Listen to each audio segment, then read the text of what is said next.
Hello and welcome to this video about the fear of bridges. In this video I'm going to give you an example of the kind of email that I get every day from people all over the world who have a fear of bridges, and I'm going to use it as an example of how you fix the problem and how online therapy works. So if you don't normally watch my videos, my name's Paul and I work online with people all over the world to help them overcome their fear of driving.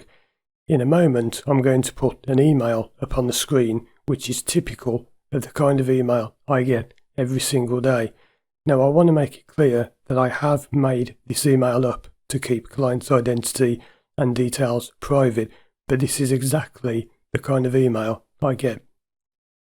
So here's the email. Let's read through it first of all, and I'm going to then go back over it in detail and explain how you can start to solve this problem just by writing your problem out, just like this. So it says, driving anxiety has plagued my life for years.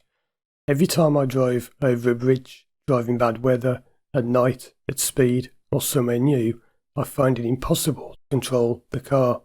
My head spins and I feel like I'm going to pass out. I grip the steering wheel tightly and feel like I'm holding on for life. On several occasions, I've had to pull over and call for help. This has been embarrassing and costly, as I'm unable to go anywhere on my own for fear this will happen again. Days before a journey, even when I just think about bridges, I will start to get sweaty palms and can feel my hands tightening. I've been through CBT, hypnosis, and many other things, but even when the problem goes, it comes back. This is putting strain on my marriage, and even my job is a threat because I can't keep making excuses about why I can't drive. Can you help me? So that is typical of the kind of email that I would get every day, and I'm going to go back over it now because you might listen to that and just think, well, yeah, so what? But to me as a therapist, everything in that email is screaming out what the problem really is. Can you see what it really is? Now, you probably can't, otherwise you'd be doing what I do, but this is what's taken me years and years of training to learn how to do. So let's go back from the beginning. So the client says, driving anxiety has plagued my life for years. Now, if you've watched other videos of mine, you'll know driving anxiety has nothing to do with driving. So already, the person who's written this is going in the wrong direction. Now, I know they may know that from watching my videos and they're just using the phrase driving anxiety, but it's got nothing to do with their driving at all. But let's move on. It says in the next sentence, every time I drive over a bridge, driving bad weather, at night, at speed, or somewhere new, I find it impossible to control the car. Now, this is where a lot of therapists will go wrong. If you look at what it says in the third paragraph, it says that they've been through CBT, hypnosis, and other things. And the reason that doesn't work is because what many therapists do wrong, which is what I used to do wrong, is they will take each individual thing the client said and they'll work on them. So they'll work on driving over bridges, then they'll work on driving in bad weather, then they'll work on driving at night. You get the idea. That's not how you do it. If you've watched other videos of mine, you might know what I'm about to say, because what are all of those things? What is driving over a bridge in bad weather, at night, at speed, or somewhere new? They are symptoms. They are all just symptoms. So you haven't got a problem with bridges. You haven't got a problem at night. None of those things are relevant. And if you don't know what you're doing, you can waste loads of time going out doing driving lessons, exposure therapy, and all that stuff that will get you nowhere because it's nothing to do with that. They are just symptoms. So let's look at the next couple of sentences. The client says, my head spins and I feel like I'm going to pass out. I grip the steering wheel tightly and feel like I'm holding on for life. Well, because I know what I'm doing, just from that one paragraph itself, I would know exactly where to go with this client. Straight from session 1, which will probably be the only one they need, I can tell you now, can you not see what the answer to their problem is? You probably can't, because as I said, if you could, you'd be doing this. But from the experience I've got, working with anxious drivers for over 20 years as a driving instructor and now being an online therapist for 4 years, the answer is screaming out at me. It's obvious. I can't give the client the answer. Let's be clear on this. I can't send them an email back saying, oh, well, it's this and you need to do this. That's not how it works. You need to understand you have the solution, not me. But I can see the entrance to the solution there. And I can also see exactly how that person would go into hypnosis. Even if they're one of these people who says, it doesn't work on me, I'm too analytical, I never go under, I never feel in hypnosis.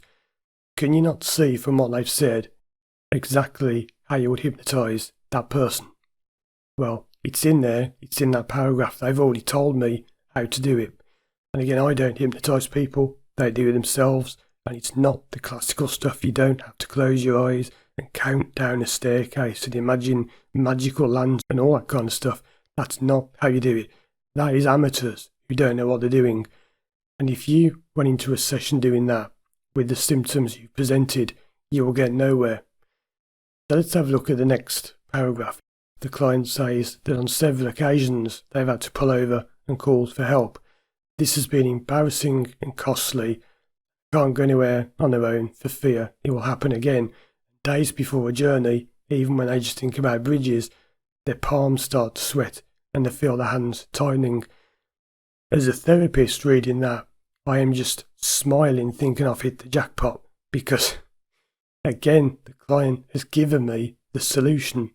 Can you not see what it is? Now, I know you won't because you're probably not a therapist, and if you are and you can't see it, well, this is why you're struggling, because this is what real therapy is. Again, I don't know exactly what the issue is, but I know how to help the client fix this. I mean, look at what I've just said.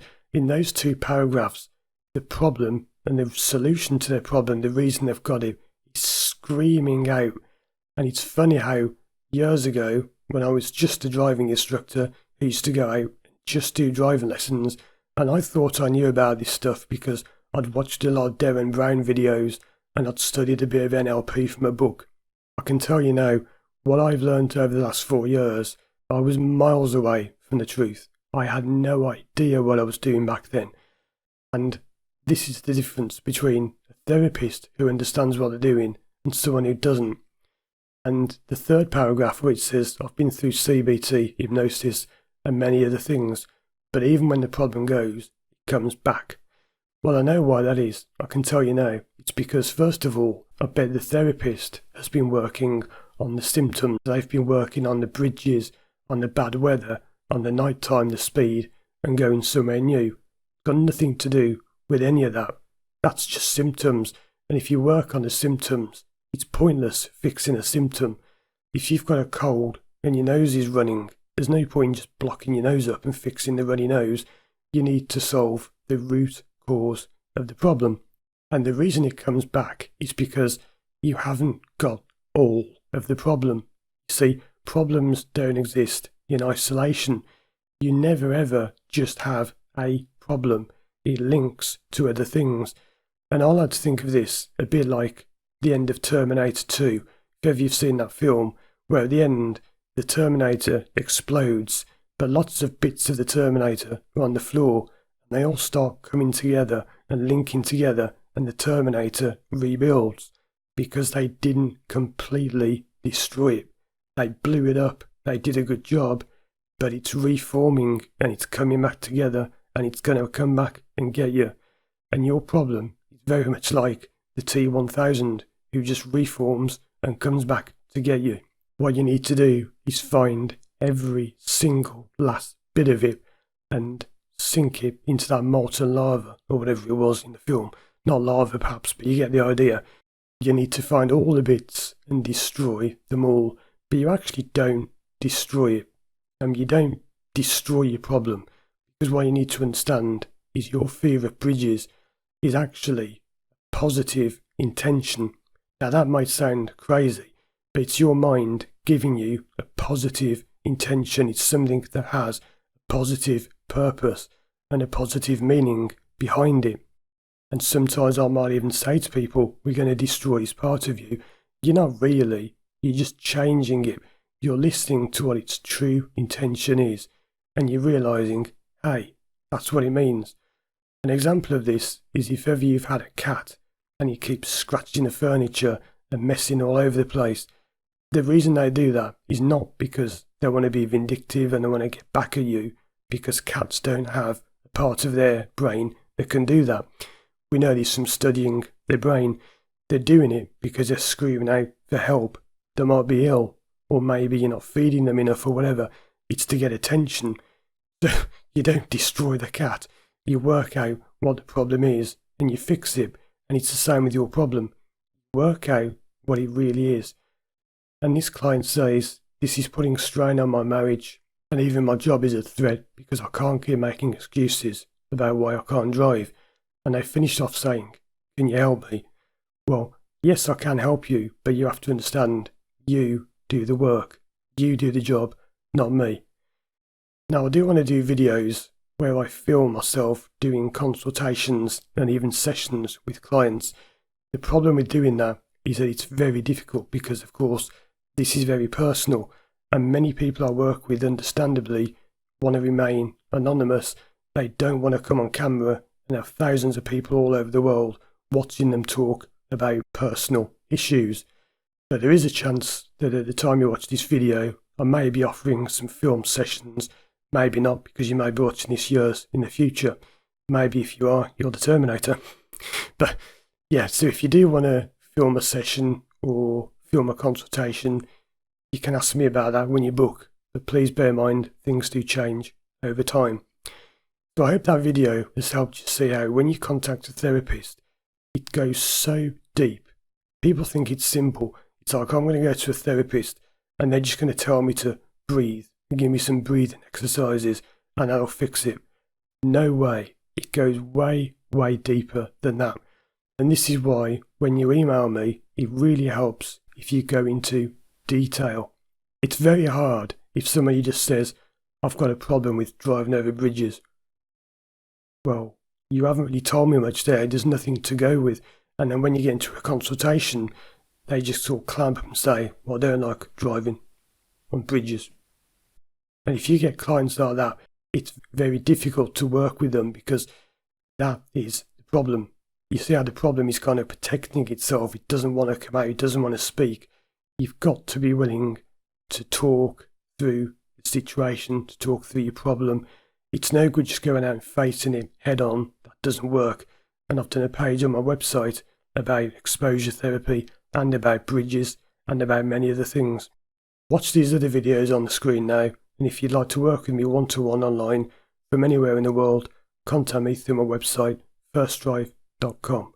Thanks for watching, and as always, I'll see you again soon for more videos.